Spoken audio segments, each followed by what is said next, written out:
कभी कभी आप जानते हैं कुछ कहानियां सिर्फ खबर नहीं होती, वो एक उम्मीद बन जाती हैं। सही बात है। आज हम एक ऐसी ही कहानी की तह तक जाने वाले हैं।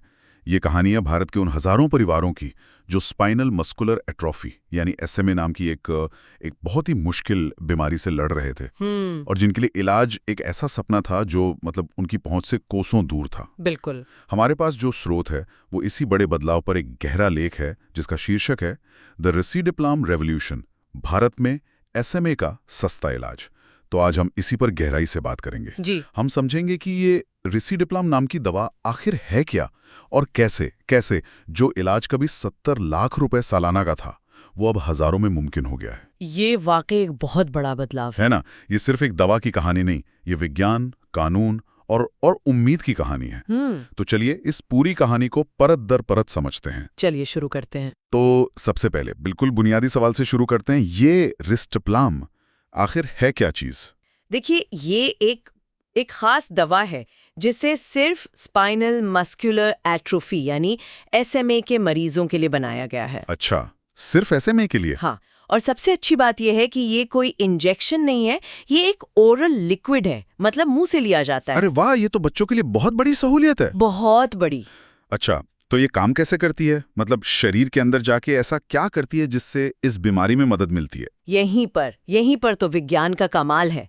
देखिए, हमारे शरीर में मांसपेशियों को कंट्रोल करने के लिए मोटर न्यूरॉन्स होते हैं, है ना? हाँ, होते हैं। और इन न्यूरॉन्स को जिंदा रखने के लिए एक खास प्रोटीन चाहिए होता है। इसका नाम है एसएमएन यानी survivor motor neuron protein. Okay, SMN protein. जी। अब एसएमए की बीमारी में एक जेनेटिक गड़बड़ी की वजह से शरीर ये प्रोटीन ठीक से बना नहीं पाता और प्रोटीन की कमी से वो न्यूरॉन्स धीरे धीरे मरने लगते हैं, जिससे मांसपेशियों पर कंट्रोल खत्म होने लगता है। क्या मैं सही समझ रहा हूँ? बिल्कुल सही समझ रहे हैं आप। और रिसिडिप्लाम का काम ठीक इसी कमी को पूरा करना है। अच्छा। ये दवा शरीर को ज्यादा एसएमएन प्रोटीन बनाने के लिए एक तरह से सिग्नल देती है।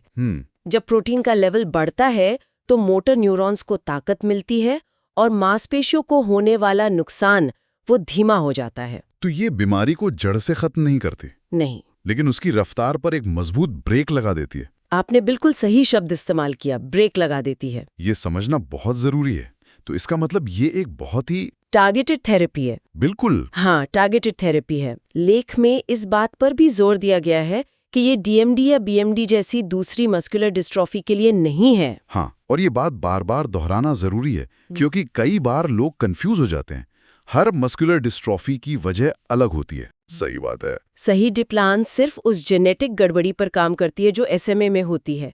इसलिए सही डायग्नोसिस मतलब जेनेटिक टेस्ट से ये पक्का करना कि मरीज को एसएमए ही है, सबसे पहला और सबसे जरूरी कदम है। ठीक है, तो दवा काम कैसे करती है ये तो समझ आ गया, पर असली कहानी तो इसकी कीमत और भारत तक पहुंचने के सफर में है। स्रोत के मुताबिक इसे 2022 में भारत में मंजूरी तो मिल गई थी, लेकिन मंजूरी मिलना और उस तक पहुंच पाना दो बहुत अलग अलग बातें हैं। हाँ। शुरुआत में ये दवा सिर्फ एक ब्रांड नाम एवरेस्टी से मिलती थी, जिसे एक मल्टीनेशनल कंपनी रॉश बनाती थी, और इसकी कीमत वो ऐसी थी कि आम इंसान सोच भी नहीं सकता। और जब मैं इसकी ओरिजिनल कीमत बताऊंगा तो शायद यकीन करना मुश्किल होगा।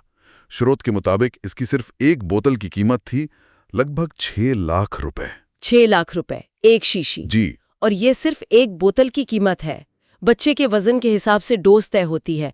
इसका मतलब साल का खर्च 20 लाख से बढ़कर 70 लाख रुपए तक भी जा सकता था। 70 लाख रुपए?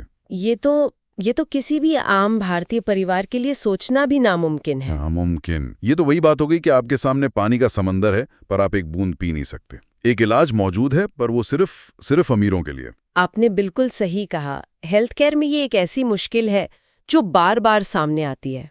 वैज्ञानिक सालों की मेहनत से एक चमत्कार करते हैं, पर आर्थिक बाधाएं उस चमत्कार को उन लोगों तक पहुंचने ही नहीं देती जिन्हें उसकी सबसे ज्यादा जरूरत है। आप उस परिवार की मानसिक स्थिति सोचिए जिसे पता है कि उनके बच्चे का इलाज है पर वो उसे खरीद नहीं सकते। दिल दुखाने वाली बात है। बहुत ज्यादा। और यहीं पर इस कहानी में एक जबरदस्त मोड़ आता है। एक भारतीय कंपनी नैटको फार्मा इसी दवा का एक जेनेरिक संस्करण लेकर बाजार में आती है। जी। और अब कीमत में जो बदलाव आया वो किसी क्रांति से कम नहीं है। 6 लाख रुपए प्रति बॉटल से सीधा 15,900 रुपए प्रति बॉटल। एक मिनट के लिए इस आंकड़े पर रुकते हैं। सबसे पहला सवाल उठेगा, क्या इतनी सस्ती दवा असली भी है? हाँ, क्या ये उतना ही काम करती है? कहीं क्वालिटी से कोई समझौता तो नहीं हुआ? और ये एक बहुत ही जायज सवाल है, हर किसी के मन में आएगा। और स्रोत इस शंका का बहुत साफ जवाब देता है, हाँ, ये दवा काम करती है और ये असली है। अच्छा। इसके पीछे कई ठोस कारण हैं। पहला और सबसे जरूरी, इसमें वही एक्टिव फार्मास्यूटिकल इंग्रेडिएंट है जो 6 लाख वाली एवरेस्टी दवा में है। मतलब दवा का जो मूल तत्व है वो एक ही है। तो फिर कीमत में ये जमीन आसमान का फर्क क्यों है? इसका जवाब बिजनेस मॉडल में छिपा है।